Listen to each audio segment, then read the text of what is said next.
is taking a much needed little break, so I am solo today for this Wednesday walkabout. So we'll just see what is coming up, and hopefully you'll be able to hear me between barking dogs and all sorts of equipment that is looming in the background. You know, in these old neighborhoods, maybe in yours too, old or new, there's just always some kind of maintenance and service activity going on in the summertime. So let's just kind of let my camera work is nothing like Stewart's, but I'll see if I can in some way kind of replicate his pace, and we'll just see what comes up. So my poppy experiment actually turned out better than I expected. Now the blooms aren't nearly as large as they would be if they were in the ground and had been in the ground and in soil under cultivation for a longer period of time, but nevertheless they look kind of sweet, and they, especially in the morning and in the evening, they look kind of perky.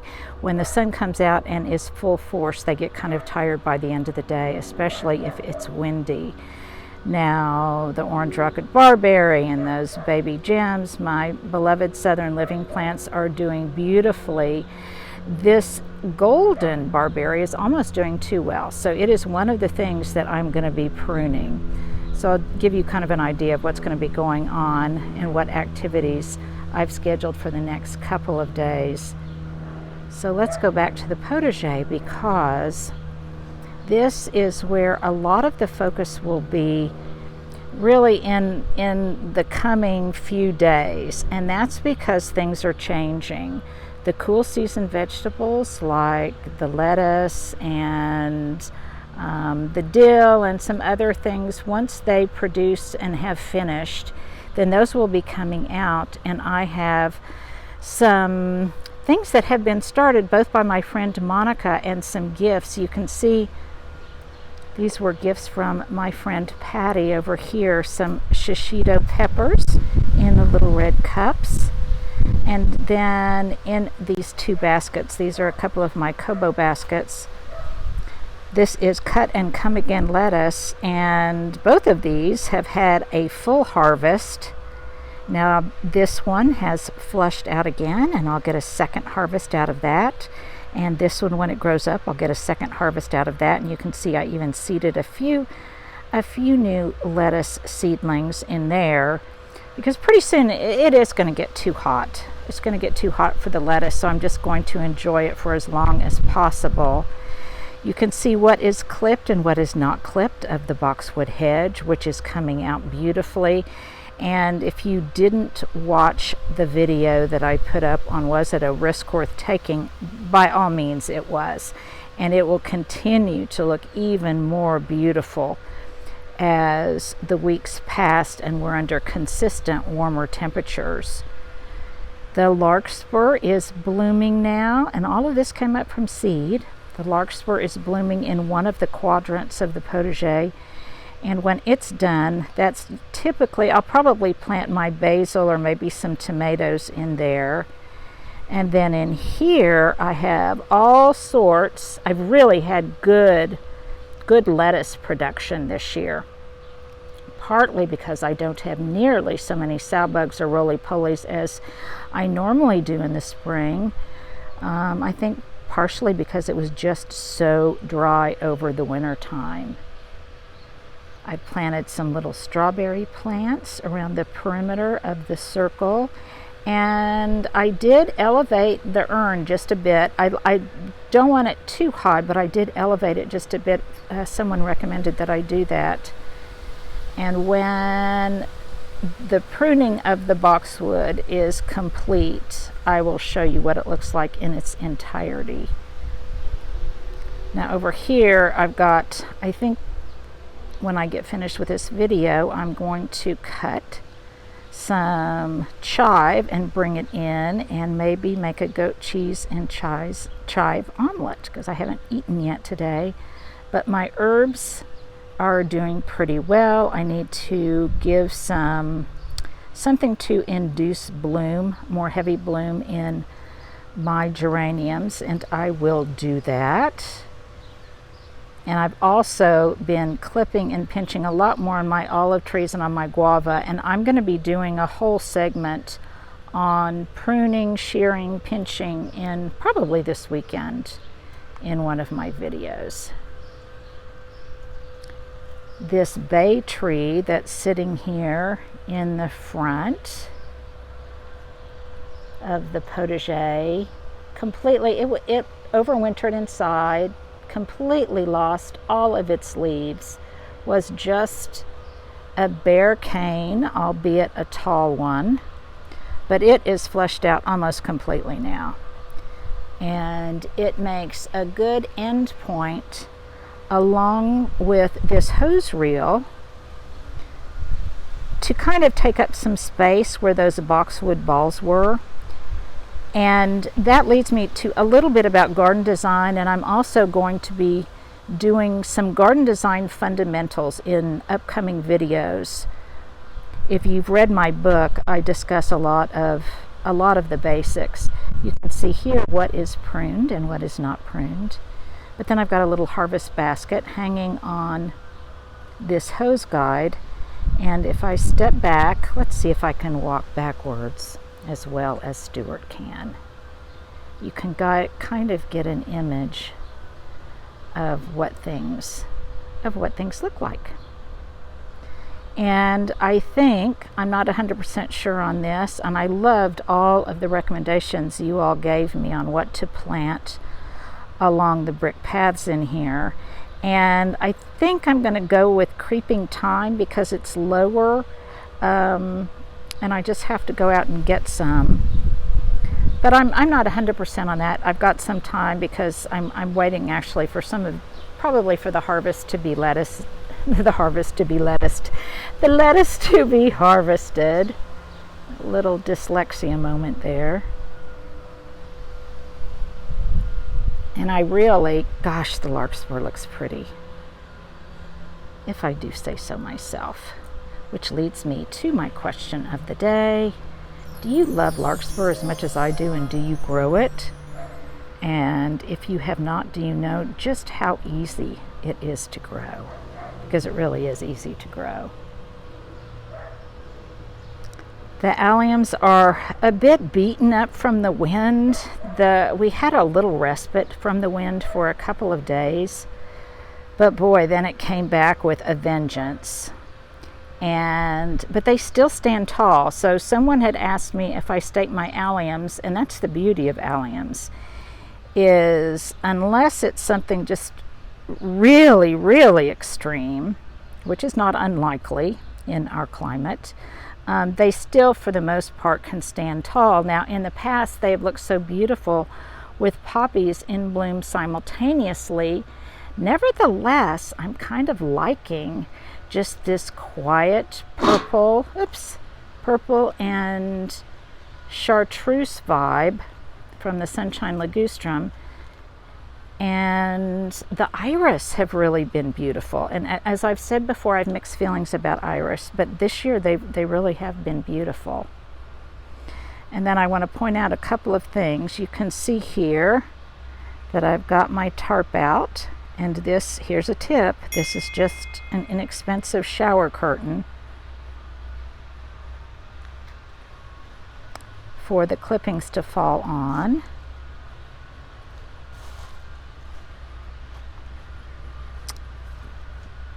And then I've got my tiny rake here so that I can rake up. I can use the tarp on the outside, but on the inside where it would squash things like this dill, I have to do without it. And I just have to clean up the clippings. And let me show you what I'm talking about. So you can see in there's some clippings in there that need to be tidied up. And I find that this little rake, sometimes it's a kid's rake, but this is just a tiny rake, and this is wonderful for cleaning up the clippings that have not been captured by the chard or by the tarp. And then on these corners, I had 2 boxwood balls. These are Green Mountain, and you can see a subtle distinction between them and this and the wintergreen boxwood of the hedge. But I had two that were very symmetrical, so I planted them in these pots, and they framed the potager nicely. And then here is the results of my brutality on this Silverado sage, these topiaries, because you can see that they both are really flushing out now. And with this heat, they will be filled in no time with some help from some organic fertilizer. And I think I will keep them as single stem just because it's lower maintenance. And I continue to treat them with insecticidal soap with neem oil, but I see no evidence of pests right now, and they're pretty easy to spot given their skeletal, naked state. Doesn't that pruned boxwood look so pretty? You can see I've got some of my tools over there waiting to work this afternoon if we get some cloud cover. I really try not to work outside in the heat of the day when temperatures are extreme and the sun is just really high. Can you see the beetles reflected? I was wondering what that was, and the beetles are reflected in the camera from my t-shirt that I'm wearing. Little things like that delight me. I've done some pruning on my figs, and there's just more things to tend, and I'll discuss this in greater detail this weekend, but for right now I do think it's looking very, very pretty. And let me give you more of a close-up. You can see there I've got my cherished Barnell pruners there at the ready for when I do some more boxwood pruning. Some beautiful iris. And here's some more beautiful iris. They seem to have benefited from whatever kind of winter we had. And there's some sunflowers in the back. This area will really pop. You can see that I still have to prune that boxwood, and I've been pinching back my sweet olives and my other olives actually quite a bit. And again, I will show that to you when I talk about pruning and pinching. Here is a container plant that I did that has fennel and some beautiful coleus and some sage, and that coleus is hopefully going to be offered soon on QVC in my Linda Vater line. And then there's the rosemary, and here are some tiny little gem marigolds that I planted in here. Not the traditional ones, but the other varieties. I finally got around to planting that pot.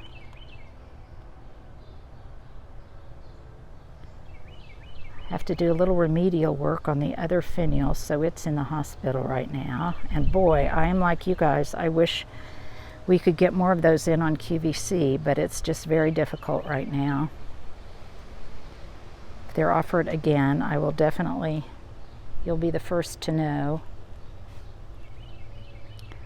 And now all of the pots that I filled with dragonwing begonias, probably my favorite annual, or one of my favorite annuals, they are starting to really fill out now and benefit from the early season feeding that I gave them.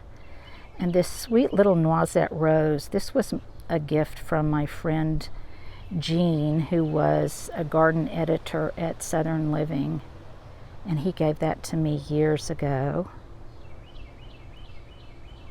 That corner is actually going under a little bit of work, and I'll talk more about that in detail. Look at these beautiful iris. This is an area that tends to stay kind of wet and has relatively poor drainage, and these iris, Siberian iris, do beautifully right there. And the Wajila looks happy. And then this area is also undergoing a little bit of a workover, a little bit of a makeover, and I'll talk about that later. What I want to show you here is also about Pruning and Shearing. All of this is coming off of the Deutzia bush, which bloomed so beautifully this spring. But now I'm cutting it back hard to control its size, but also because I don't want it shading out these white wedding hydrangeas that I have planted to the north of it. So I'm cutting it back hard for multiple reasons, but also because I want those white weddings to bloom just really magnificently. And they will do that if I give them a little bit more light. You can see the sun is coming out and is strong because these oak leaf hydrangea blooms are a little bit limpid, but look over there. They're just covered with blooms. Sometimes I think I like the garden in its pre-bloom state because there's the anticipation of bloom, maybe even more than when it's in full bloom. And this is that All That Glitters viburnum. And you can see why it is just so attractive because of the shininess of the leaves and how it reflects the light so beautifully. And I'm enjoying the canes of this scented geranium that are climbing up this tutor. This came from Gardener's Supply years ago. I'm not sure if it's still available, but that's where I got it.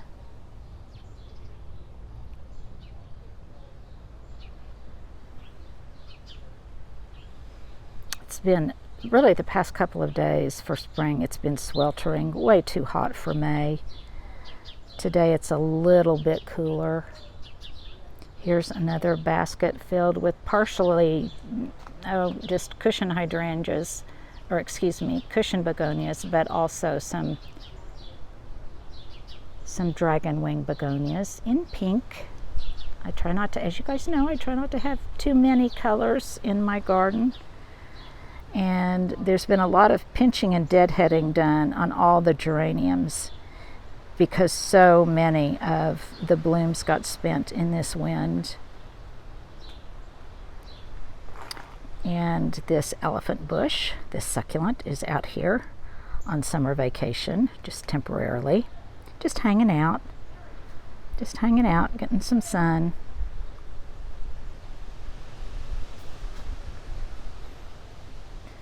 And pretty soon it's going to be all about the hydrangeas. Not quite yet though, but they are just filled with buds. And you may recall that right at the foot of this bench there used to be a green mound boxwood, and that's one of them that I dug up and put in the back. It was starting to look too cluttered here. And it's one that I put in the back of the potager to flank either corner.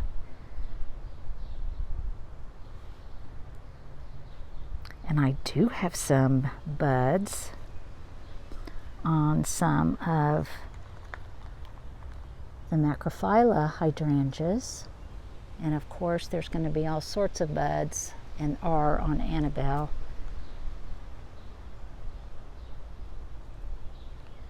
And also some in the back. I'm still waiting to see how many of these. Remember, just a short time ago, these were just canes, just sticks that looked dead but still had great potential.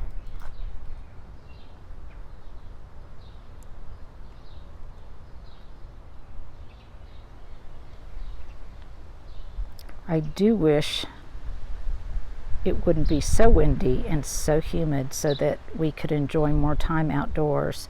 But I will say this, Stewart, to the contrary, the mosquitoes have not been that bad. And I'll be treating them with something here before too long. I really reduced the number of boxwood in pots that I had in my boxwood theater, and I like it better with fewer elements. And I've given all of the topiary on the back porch a really good trim, so they seem a little happier. Everything is very green and verdant. And then I am hoping, if it's not too windy tonight, we'll be able to sit out in the bistro. because this is just my favorite place to sit in the evening when it's nice. And then I'll culminate here showing you 2, or actually 3, of the things I thrifted from my own garden. This was one I did last year. Let me see if I can get this to focus a little bit. Not easily because there's too much green behind it. But there's one, and then here's the other one that I did the other day. And these are all going to be in faux bois containers. And then there's some of the succulents that I dug up from the front. So those will grow up and turn into pretty specimens that I will use. Well, there was a brief interruption there because the phone rang. But these will grow up to be beautiful and I think make really lovely specimens this winter. And I think I'll be really happy that I thrifted them from the garden. Maybe from this vantage point you can see them a little better. But they're kind of sweet. And since I can't move them with my extra hand, it's going to be difficult for me to do that gracefully. So hopefully you can kind of just see their outline here. Plus the wind is starting to pick up, so that might be my sign to finish up. You guys enjoy your afternoon.